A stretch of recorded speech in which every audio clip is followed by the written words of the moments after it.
हमारे साथ सनवन ग्रुप के सीईओ संदीप बजोरिया हैं। संदीप जी नमस्कार। मैं बहुत सारे इंपोर्ट नंबर्स पढ़ रही थी और आपकी मदद चाहेंगे वो ब्रेक डाउन करने के लिए, मेरे लिए और हमारे व्यूअर्स के लिए भी। जिस तरह से हमने चाइना से यहाँ पर सोयाबीन ऑयल का इंपोर्ट आता हुआ देखा है और चाइना ने ऑफकोर्स यहाँ से यूएस से इंपोर्ट किया है। ये मैं मई और जून के नंबर्स देख रही हूँ, मई स्पेशली क्योंकि नंबर्स काफ़ी ऑन द हायर साइड थे यहाँ पर। एक तो हम एनीवेज एमएसपी के नीचे यहाँ पर कारोबार कर रहे हैं और जिस तरह का इंपोर्ट चाइना से दिखाता है और वाया यूएस से दिखाता है, आप इसे कैसे रीड कर रहे हैं? सुलेखा जी, आप देखिए, हम लोग total 45 lakh ton soybean oil import करते हैं पूरे साल में। और ये जो हमारा 45 लाख टन का इंपोर्ट है, उसमें से आप समझ के चलिए करीबन 30 लाख टन जो है वो अर्जेंटीना अकेले से है और बाकी ब्राजील से करीबन 7-8 लाख टन है।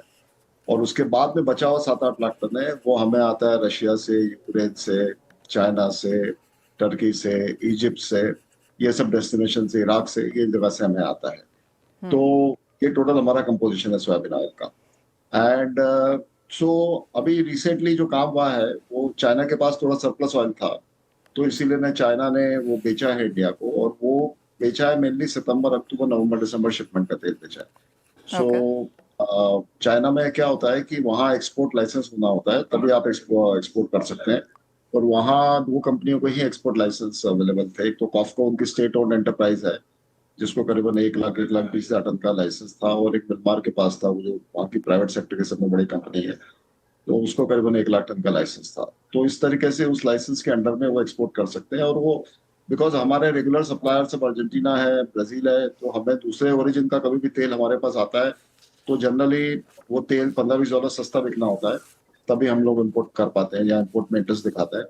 और इंडिया में ऐसे भी अराइवल अच्छी थी सोयाबीन की, जैसे आपने कहा, तो हमारे यहाँ लोकल दाम जो है वो अर्जेंटीना ब्राजील की जो सीएनएफ प्राइस है, जैसे आज अर्जेंटीना ब्राजील की प्राइस है सीएनएफ की, समझिए $1210 अगस्त की, तो उसके अगेंस्ट में यहाँ लोकल में $1170-80 में बिक रहा है, तो वो $30 की डिस्पैरिटी से बिकता है।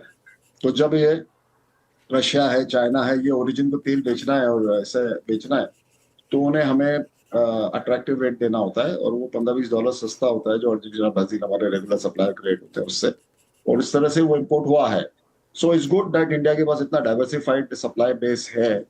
However, Argentina is world largest exporter of soybean oil and India is largest importer of soybean oil. And Argentina का जितना सोयाबीन ऑयल एक्सपोर्ट होता है फूड के लिए, उसका 65%, 2/3 तेल इंडिया खरीदता है। तो इंडिया अर्जेंटीना का इतना स्ट्रॉन्ग पार्टनरशिप है।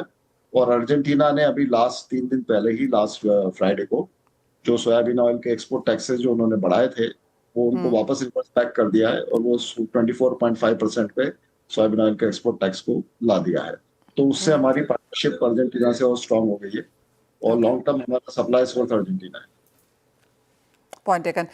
संदीप जी, जिस तरह से चाइना का आया है, एंड माय मेजर पॉइंट ये भी है कि जिस तरह से हमने यहाँ पर टैरिफ सब लगते हुए देखे हैं, आपको नहीं लगता कि जिस तरह का जो रिलेशन एज ऑफ नाउ हम अर्जेंटीना, ब्राजील, बाकी कंट्री से होल्ड करते हैं, उस पर कोई इम्पैक्ट पड़ेगा या उन नंबर्स पे कोई इम्पैक्ट होगा?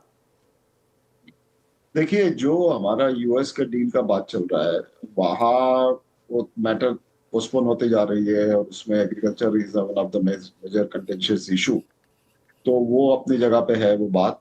लेकिन ऐसे भी हम अमेरिका से सोयाबीन ऑयल, जहाँ तक सवाल है, वो ज्यादा में ज्यादा हमने 2-3 लाख टन साल का इम्पोर्ट किया है, वो इसी समय हो रहा है, ये हाईएस्ट इम्पोर्ट है। उसके ऊपर सोयाबीन ऑयल अमेरिका हमें दे ही नहीं पाता है, उनका लोकल कंजम्पशन है फूड के लिए और बायोडीजल के लिए। और अब तो अमेरिका ने जिस तरीके से 1 जनवरी 2026 से बायोडीजल के नए जो आरबीओस बनाए हैं 5.76 बिलियन गैलन्स के, उसको लगते हुए तो लगता है अमेरिका से सोयाबीन ऑयल एक्सपोर्ट होना ही कंप्लीट बंद हो जाएगा। तो वो कई लोकल भाव इतना ऊंचा होएगा कि वो एक्सपोर्ट कॉम्पिटिटिवनेस ही खत्म हो जाएगी उनके सोयाबीन ऑयल की, जहां तक सवाल है। तो वो हमें सोयाबीन ऑयल का तो वो बात नहीं है, मतलब इतना फिर भी अभी 2-3 लाख टन अमेरिका में एक्सपोर्ट कर सकता है सोयाबीन ऑयल, हम लेने को तैयार है। तो हम तो 45 लाख टन इम्पोर्ट करते हैं, उसमें कोई दिक्कत 2-3 लाख कोई बड़ी बात नहीं है। Just coming back to China, फिर संदीप जी, आपको लगता है ये जो हमने चाइना से डिस्काउंट पे भारत में खाने का तेल आता हुआ देखा है, ये एक एबरेशन है और आप इसको एक रेगुलर पैटर्न मान के नहीं चल रहे हैं? नहीं, इसमें क्या होता है, जैसे अर्जेंटीना हमारा मेन सोर्स है, ब्राजील सेकंड सोर्स है, उसके बाद जो भी हमारे दूसरे ओरिजिन है, रशिया, यूक्रेन है, चाइना है, तुम्हारा इराक है, फिर इजिप्ट है, ये सब जगह से जब तेल का ऑफर आता है तो उन लोगों को ज्यादा कॉम्पिटिटिव होना पड़ता है हमारे रेगुलर सप्लायर से। तो वो एक नेचुरल फिनोमेना है। कि जब नया रेगुलर कोई सप्लायर नहीं है और उसको बीच में ही आया है और 2-4 महीने ही तेल बेचना है और फिर जाना है उसको, तो उसका तेल तो लोग थोड़ा सस्ता मांगेंगे ना। तो हमने उस हिसाब से इंडिया ने स्मार्टली उस तरह से बाय किया उस तेल को। So it's a good, as a country we are benefiting with multiple sources and a better price. Sandeep ji, final सवाल देन, किस तरह से आगे जाता हुआ डिमांड आप देखते हैं फिर, क्योंकि हमने इंपोर्ट्स ऑलरेडी यहाँ पर बढ़ते हुए देखे हैं और जिस तरह से हम फेस्टिवल सीजन में जा रहे हैं, माना यही जा रहा है कि हम वो नंबर्स बढ़ता हुआ देखेंगे, including palm, including soya and sun, जैसे आपने कहा। क्या रेशियो अब, क्योंकि जुलाई ऑलमोस्ट खत्म होने लगा है, अगर कोई नंबर्स इंडिकेशन आप यहाँ पर दे सकें, और अगस्त, सितंबर, अक्टूबर, ये 3 महीने काफ़ी इंपॉर्टेंट होने वाले हैं, यहाँ पर क्या सेंस है? मनीषा जी, आपने सही कहा। ये 3 महीने जहाँ डोमेस्टिक क्रॉप कम हो जाता है, उसकी अवेलेबिलिटी कम हो जाती है और फेस्टिवल का फुल टाइम होता है, जैसे दीपावली 20 अक्टूबर की है, तो ये हमारे लिए ये 4 महीने बहुत इंपॉर्टेंट है। और अभी हमारा जैसे नंबर, हमारी जो कंपनी सनविन ने एस्टिमेट किया है, अभी जुलाई में इंपोर्ट का नंबर करीबन 15 लाख टन होगा। सो प्रोडक्ट बहुत अच्छा है। 15 लाख टन में से करीबन 9 लाख टन पाम होगा, आप समझ के चलिए, और 4 लाख टन सोयाबीन ऑयल है और 2,20,000 टन सनफ्लावर ऑयल है। तो ये जुलाई में आएगा। अगस्त सितंबर में भी मुझे लग रहा है करीबन 15 लाख प्लस माइनस 50,000 टन ये आएगा। अक्टूबर में थोड़ा कम हो जाएगा, बिकॉज अक्टूबर में हमारा नया क्रॉप वापस हार्वेस्ट होना शुरू होता है, तो अक्टूबर का इंपोर्ट हमारा शायद 13 साढ़े 13 आएगा। तो हम एक अच्छी क्वांटिटी में जो अभी जरूरत है उसके हिसाब से इंपोर्ट कर रहे हैं, ना ओवर कर रहे हैं ना अंडर कर रहे हैं। तो I think that is a right way, एक बैलेंसिंग एक्ट हो रहा है।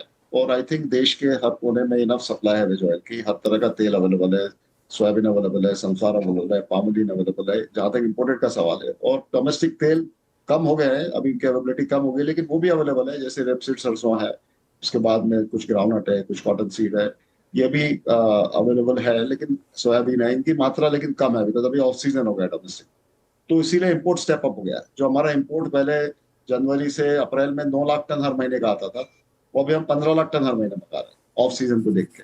तो अच्छी तरह से बैलेंसिंग हो रहा है। आई थिंक हमारी इंडस्ट्री जो है वो अभी मैच्योर हो गई है और वो थोड़ा समझने लग गई है कि जैसे इंडस्ट्री में भी कहाँ ओवर नहीं करें हम, और हम ऐसा भी नहीं, कंज्यूमर का ख्याल रखें और देश में सप्लाई पूरी बरकरार रखें। और गवर्नमेंट भी इसमें साथ दे रही है, गवर्नमेंट भी हर जी हाँ। तो बातों पे गौर करती है। एक फाइनल क्वेश्चन मैं स्क्वीज इन करूंगी, बहुत क्विक सा, संदीप जी। काफी सारे खाने के तेल हम इंपोर्ट करते हैं, ऑफ कोर्स इंडिया भी यहाँ पर काफी ज्यादा उगाता है, राइस ब्रान है, कपासिया तेल है वगैरह है, लेकिन एक नई मार्केट यहाँ पर है, जैसे ऑलिव ऑयल है, सेसमे ऑयल है, एवोकाडो ऑयल है, ये सारे नए ऑयल्स अब हम शेल्फ पे आता हुआ देखते हैं। ऑफ कोर्स इसका परसेंटेज कैटेगरी काफी कम होगा, लेकिन ये एक और शेल्फ स्पेस है जो हमने बनते हुए देखी है। Yes, Manisha, I would call them as exotic oil or lifestyle oil. You know? So definitely, जो higher end के consumers है, they would like to go for olive oil, avocado oil, and all these kind of oils, flaxseed oil, because there are certain health benefits in that. But these are very costly oils, and उनका application एक particular चीज में होता है। जैसे olive oil is good for salad. You cannot use olive oil for frying purposes or deep frying purposes. Deep frying purposes के लिए आपके लिए तो best oil in the world में रिफाइंड कॉटन सीड ऑयल है।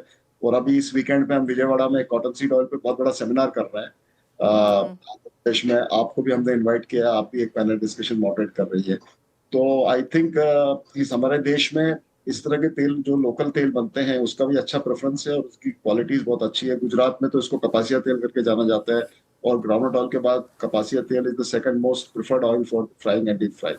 तो हर ऑयल का अपना एक पर्पस है, उसको वैसा यूज करना चाहिए। न्यूट्रिशन पॉइंट ऑफ व्यू से आदि ऑडियंस सुनना चाहे तो मेरा कहना है कि 3-4 तरह के तेल हमको यूज करना चाहिए, एक पर्टिकुलर ऑयल नहीं यूज करना चाहिए सब चीज में। नहीं करना चाहिए, जी हाँ। सैलेड के लिए दूसरा, कुकिंग के लिए दूसरा, और तलने के लिए यस यस, और फ्राइंग के लिए आप राइस ब्रान करें, इस तरह सनफ्लावर करें, इस तरीके से मतलब 3-4 ऑयल का मिक्स होता है ना, that is a right mix for a human body.